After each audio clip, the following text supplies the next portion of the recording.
हात कसं काय उगारतीस? वयाचं तरी भान ठेव. हेच शिकवलं काय आई साहेबांनी? अहो, हिला हेच करायचंय, हिला भांडणं लावायचेत आपल्यात, म्हणून ही दर येळेला भांडणं उकरून काढत्या. दुर्गे, काय तेच काय बोलतीयस? हा अगं, त्यांनी भांडण उकरून काढले का? मी स्वतः बघितलंय. तू सुरुवात केलीस. आणि खिरीसारख्या एवढ्याशा गोष्टीवरून भांडण उकरायची काय गरज होती ग? खिरीवरनं भांडणं म्हणजे? काही नाही, मला खीर खायची होती ना, म्हणून मम्मी तिथं आलती. पर आमच्यासाठी खीरच नव्हती. खोटं बोलते ती. खीरवती पण दुर्गेनं सांडली. त्याच्यावरून या करून देत होत्या, पण हीच नाही म्हणली. उगा भांडत बसली. भांडण उकरून काढती या. हा ते आता तू बी तिचीच बाजू घे. तुला काय वाटलं ग का तू तिची बाजू घेतलीस तर ही बाई तुला घरात ठेवून घेईल? हा अगं खुळी आहेस का तू? अगं तुला हिच्या बारीक सारीक गोष्टी दिसत नाहीत का? मलाच दिसतायत का फक्त? ही बाई का नाही त्याच बारीक सारीक गोष्टीचा डोंगर करणार आहे आणि त्या डोंगराखाली आपल्याला गाडणार आहे. या बाईला का नाही घराचा समजा कारभार आपल्या हातात घ्यायचा आहे. अधिपती, या बाईला का नाही माझ्या ताईची जागा घ्यायची. अहो तुमच्या आई साहेबांची जागा घ्यायची तिला, म्हणून मला का नाही सहन होईना झालंय. म्हणून मी ह्या बाईशी भांडत होती आणि म्या भांडण नाही करून काढलं. अहो लई दिस झाले, मी लई सहन करायले या बाईचं. तुम्ही बघितलं ना वा, तळलेल्या मोदकांची ताईची परंपरा मोडाय निघालती. एक एक करत समजा बदलणार आहे ताईचं आणि समजावर स्वतःचा शिक्का मारणार आहे. आणि अधिपती, तुमच्या कपाळावर मी स्वतःचा शिक्का मारल्याशिवाय ही बाई शांत बसणार नाही. या बाईशी असंच वागायला पाहिजे, त्याशिवाय ही बाई ताळ्यावर येणार नाही. ए बास, अंगाला हात लावायचा नाही.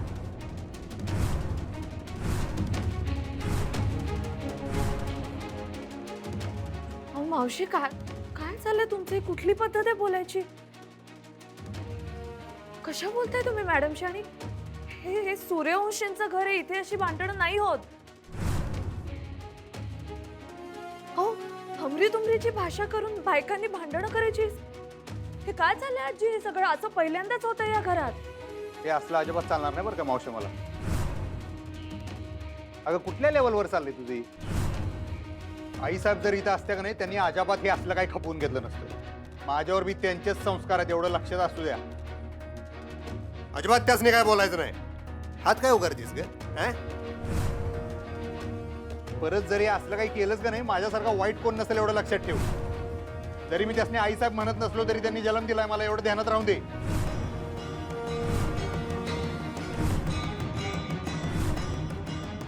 हे असलं खपून घेणार नाही. हात नवं बोट जरी उगारलंस तरी ते खपवून घेणार नाही. माफी मागचं.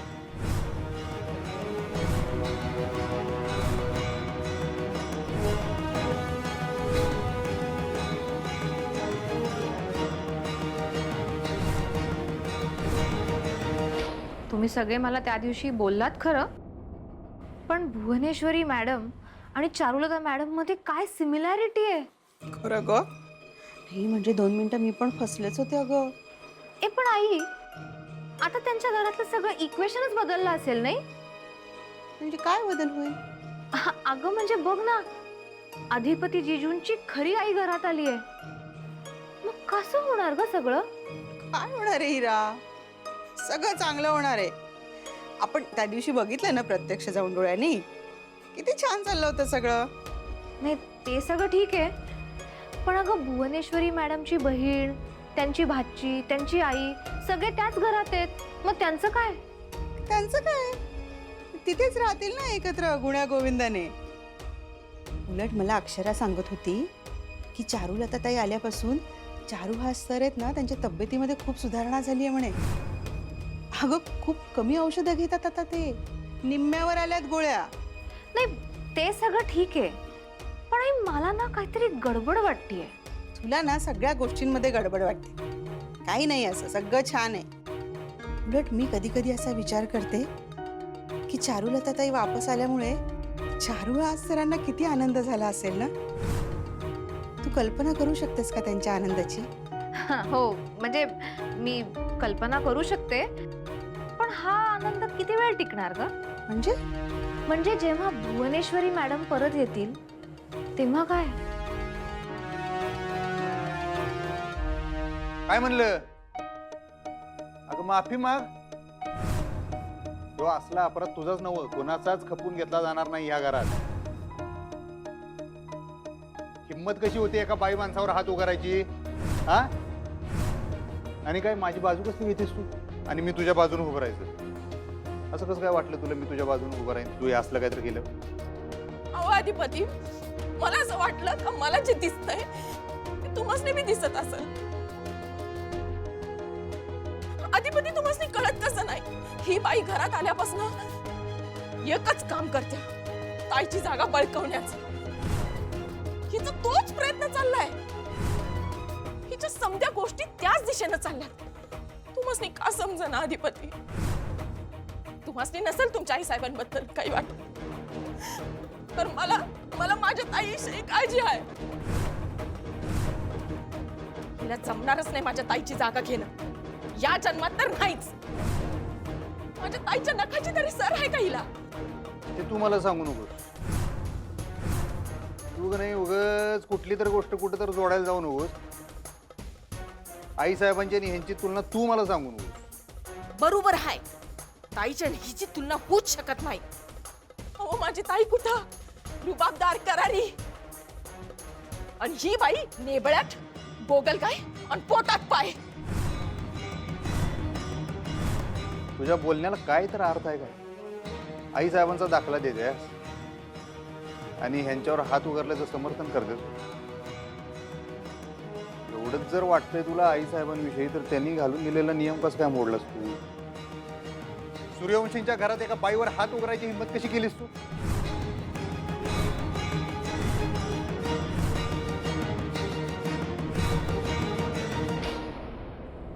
ते म्हणतात ना की एका म्यानात दोन तलवारी राहू शकत नाहीत. तसंच भुवनेश्वरी मॅडम आल्यावर एकाच घरात भुवनेश्वरी मॅडम आणि चारुलता मॅडम कशा राहतील अगं? आणि तुला माहितीच आहे भुवनेश्वरी मॅडमचा स्वभाव कसा आहे, आणि त्या चारुलता मॅडम अगदी विरुद्ध आहेत.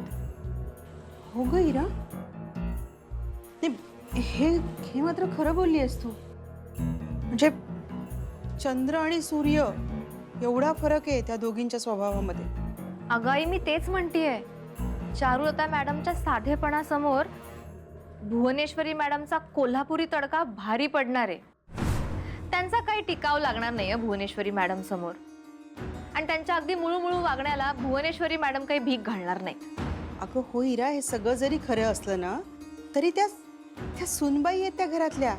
त्यांचा हक्क आहे त्या घरावर, अधिपतींवर, चारू सरांवर. आणि त्या खऱ्या अर्थाने सुनबाई आहेत ना त्या घरातल्या. आणि या गोष्टीला भुवनेश्वरी मॅडमही काहीच करू शकणार नाहीत. आई, तुलाही माहितीये अधिपती जिजू चारुलता मॅडमना आई मानत नाहीत. मी तर ऐकलंय धड त्यांच्याशी नीट बोलत सुद्धा नाहीत. अगं भुवनेश्वरी मॅडमना शोधण्यासाठी त्यांनी माणसं लावली आहेत मागे. किती प्रयत्न करतायत ते, त्यांच्याशिवाय त्यांना काही सुचतच नाही. हो इरा, पण हे बघ, होईल हळूहळू बदल होईल. कसला बदल होतोय आई? चारुलता मॅडमना काहीही किंमत नाहीये त्यांच्या आयुष्यात. त्यांच्यासाठी भुवनेश्वरी मॅडमच त्यांच्या आई आहेत. अगं पण शेवटी रक्ताचं नातं आहे ग. वळणाचं पाणी वळणाला जातच. आणि आत्ता अधिपतींना भुवनेश्वरी मॅडम विषयी काळजी वाटणं, त्यांचा शोध घेणं, हे सगळं मी समजूच शकते. कारण एवढ्या वर्षांची सवय आहे ग त्यांची. अशी क्षणात कशी काय संपेल, नाही का? पण शेवटी चारुलताताई या त्यांच्या आईच आहेत, आणि याची जाणीव अधिपतींना कधीतरी होईलच. आणि एवढ्या वर्षांचा त्यांचा दुरावा एका क्षणात मिटून जाईल. नाही, हे बघ, आईची माया मुलापर्यंत नक्की पोहोचेल, मला खात्री आहे. चल माफी माग. आता काय सांगतो, माफी का मागानास? अधिपती, मी या बाईची माफी नाही मागणार. अहो, आधी हिनं उचकवलंय मला, म्हणून मी हात उगारलाय तिच्यावर. माझी काय बी चूक नाही अधिपती. आई शपथ लाज वाटते ग तुझी मावशी. खरंच सांगतो तुला लाज वाटते बघ. हे माझा नाही तुझा नाही, तू आई साहेबांचा अपमान केलायस एवढं ध्यानात येते काय तुझ्या? मोठी चूक केली, ही अपेक्षा नव्हती तुझ्याकडनं. हिच्याकडनं दुसरी अपेक्षा काय करणार? हिला वाटतं की भुवनेश्वरी इथं नाहीये तर तिची गादी ही चालवणार. हेच करत आली आयुष्यभर. आई चांगलं चाललेलं दिसलं की त्याच्यामध्ये खुसपट काढायची, भांडणं काढायची, आगी लावायच्या. आणि आज काय केलंस तू? अंगावर धावून गेलीस. कोणाच्या? चारुलताच्या, या घरच्या मालकिणीच्या. हिम्मत कशी झाली तुझी? मावशी, खरंच खूप चुकीचं केलंय तुम्ही. तुम्ही भुवनेश्वरी मॅडमचं नेहमी कौतुक करता ना, त्यांचा मान राखता ना. आई पण त्यांच्याच वयाच्या आहेत. असं कसं बोलू शकता तुम्ही त्यांच्याशी? तेच तेच म्हणाले म्या. ताईची जागा घ्यायचा प्रयत्न चाललाय या बाईचा. आणि आता तुम्ही तिघ जण एकत्र होऊन मलाच बोलणार वय? ए इथं कोणी एकत्र बिकत्र नाही, तुला बी चांगलं माहित आहे ते. तुझी चूक आहे, तुला सगळे बोलणार, तुझी चूक मान्य कर. आई साहेबांचं एवढं नाव घ्यायलास. जर आईसाहेब इथं असत्या तर तुला काय शिक्षा दिली असती कल्पना आहे ना व? तुला काय बोलले असत्या, काय करायला लावलं असतं माहित आहे ना व? मी म्हणते हिला पण शिक्षा केली पाहिजे, चांगली कडक शिक्षा केली पाहिजे. त्याशिवाय हिचं डोकं ताळ्यावर नाही येणार. इतक्या हिला थांबवायचा प्रयत्न केला पण हिचं तोंड बंदच करेल नाही. हा अधिपती, काय झालं तरी हिला शिक्षा झालीच पाहिजे. द्या, मला शिक्षा द्यायची ना मग द्या. आणि स्वतःच्या पायावर धोंडा मारून घ्या. हा अहो अधिपती, आत्ये, मी तुमच्या भल्याचाच विचार करायला. तुम्हाला दिसत कसं नाही? ही बाई आपल्या ताईची जागा घ्यायला, म्हणून मी हिच्याशी भांडत होते. ताईच्या समध्या गोष्टी बदलून स्वतःच्या मनासारखं करायला ही बाई. तुम्हाला जर असं वाटत असेल का नाही, ही बाई गोड गोड बोलत्या, लई सोजवळ आहे. पर एक दिस बघा, ही गोगल काय का नाही, तिच्या पोटातले पाय दावणारच आपल्यासनी. बघाल तुम्ही एक दिस. काय बोलतीस तू? तुला बरं वाटतंय बघ. अगं वयाचा तर मान ठेव की. हा असं का करायलास? एक फालतूचा शब्द ऐकून घेणार नाही बरं काय मी मावशी.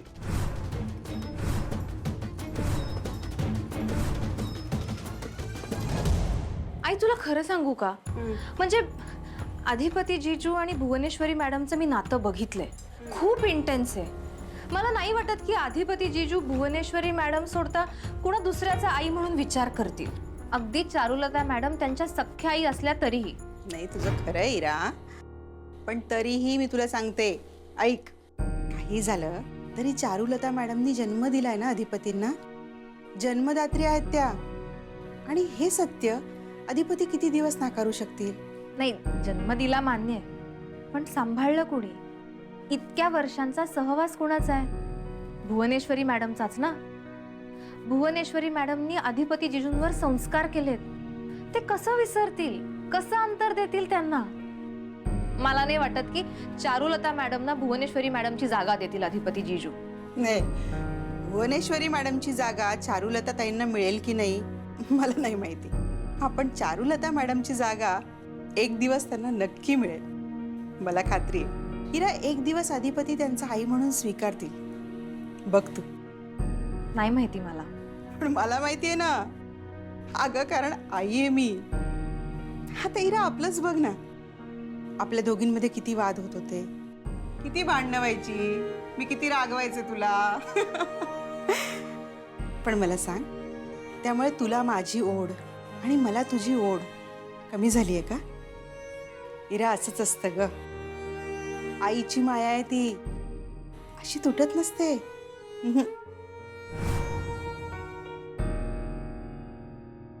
अहो अधिपती, या बाईने तुमच्यावर गारुड केलाय का जादूटोणा केलाय?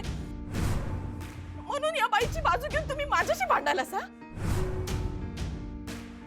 अगं तुझी चूक आहे म्हणताना तुला सगळी बोलायला काय खोळ कुत्र चावलेलं नाही आम्हाला. चल माफी माग. जाऊ दे अधिपती, जाऊ दे. अगदी छोटीशी गोष्ट होती, त्यांनी खूप वाढवली, पण आपण सोडून देऊया. जाऊ दे. नाही नाही, असं सोडून देत नसतोय मी. चूक केल्या हिनं शिक्षा व्हायला पाहिजे. आई साहेबांची बहीण असली म्हणून काय झालं? आई साहेबांनी कवा पाठीशी घातलं नाही हिला, होय का? सांग की त्यासनी. दरवेळी चुकीची शिक्षा भोगल्याच नव्ह. आई साहेबांचे सगळे रीतिरिवाज नियम पाळायचेच नव्ह तुला, मग ह्यो बी रिवाज पाळायला पाहिजे. सगळ्यांसाठी इथं एकच नियम आहे. बरोबर आहे. अजिबात हायगाई करायची नाही. लयच तोंड सोडले हिला आज. हिला शिक्षा झालीच पाहिजे. अगं आजी नाही, शिक्षा द्यायची तो सणा तर मला द्या की. मला खीर खायची होती ना, म्हणून आलतो की आम्ही इथं. नाही चंचे, तुला कशा पाहिजे शिक्षा? तुम्हाला समजासनी मला शिक्षा द्यायची ना? द्या, मला शिक्षा द्या. काय करायचंय? डोसकं फोडायचंय माझं का चापकानं फटके द्यायचे? काय या घरात हाकलून द्यायचंय मला? हाकला हाकला, घ्या पकडा आणि घरात हाकला मला. घ्या. समद समद उरपट झालंय बघा या घरात. कोणी बी यावं आणि टपली मारून जावं, अशी अवस्था झाली आमची. समजी शिस्त मोडली हो या घराची. बरं झालं तूच शिस्तीचा विषय काढलास. बाकी सगळी जण शिस्तीत आहेत, तू शिस्त मोडतेस काय मी या घरची. जाऊ दे रे अधिपती, नका वाढवू हा विषय. नाही चारू, आज नाही. आज अति केलंय हिनं. हिनं हिची मर्यादा ओलांडली आहे. तुझा अपमान केलाय. आज नाही, आज हिला शिक्षा व्हायलाच पाहिजे.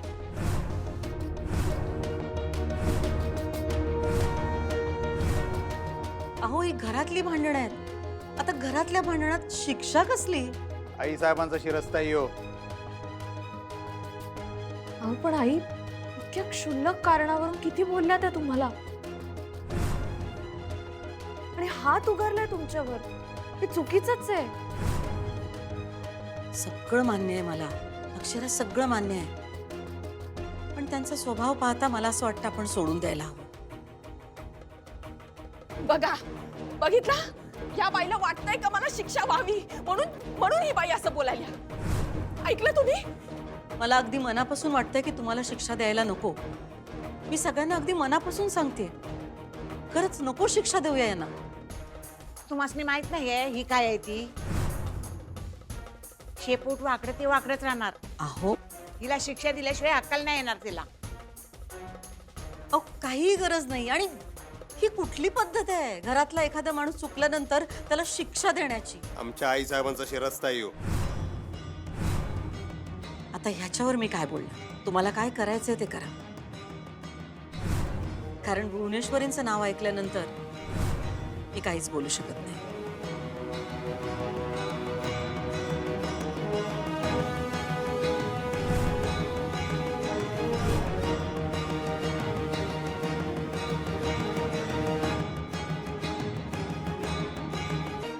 त्यांनी माफ केलं असेल तुला, आम्ही नाही केलेलं. एवढंच सांगवलं तुला, या घरात जर राहायचं असेल का नाही, हिशोबात राहायचं. परत जर हे असलं काहीतरी केलं तर ह्यातल्या कुणालाच विचारत बसणार नाही मी. डायरेक्ट निकाल लावणार तुझा. हो अधिपती, पण गप म्या- बस. गप राहायचं, शिस्तीत राहायचं, नाहीतर बॅगा भरायच्या निघून जायचं आपल्या घरला.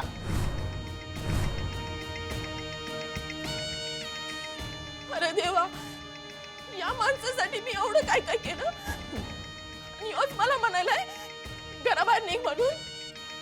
अहो मी काय काय नाही केलं अधिपती. किती कष्ट नाही काढलं हो या घरासाठी, आणि तुम्ही मला आज घराबाहेर काढायला निघालायचा. ठीक आहे, काढा मला घराबाहेर, काढा. मोठ्या मालकाने ताईला घराबाहेर काढलं. आता तुम्ही तिच्या बहिणीला बाहेर काढा. हात पकडा, घ्या, दुर्गे, बाहेर काढा मला, बाहेर दुर्गे, काढा. गप बसते का? हा, कुणी तुला घराबाहेर काढायला निघालं नाहीये. स्वतः एवढी मोठी चूक केली आणि ऐकून घ्यायची हिंमत नाही तुझ्यात. चंचे जा, तुझ्या आईशीला इथून घेऊन जा. चल मम्मी, मम्मी चल तू चल. अगं चंचल कळत कसं नाही आहे, कसं कळलं? चारुलताबाई फसवायली अगं यासाठी. चल तू मम्मी.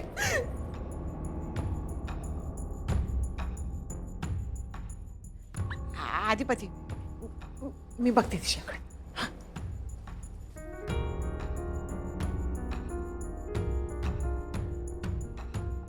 आणि धनाजी, शांतताई, तुम्ही बी ध्यानात ठेवा. काय मास्तरीन बाई, परत जर काही हिनं अशा कलागती केल्या का नाही, पडदिशी येऊन मला सांगायचं. हा जी सर.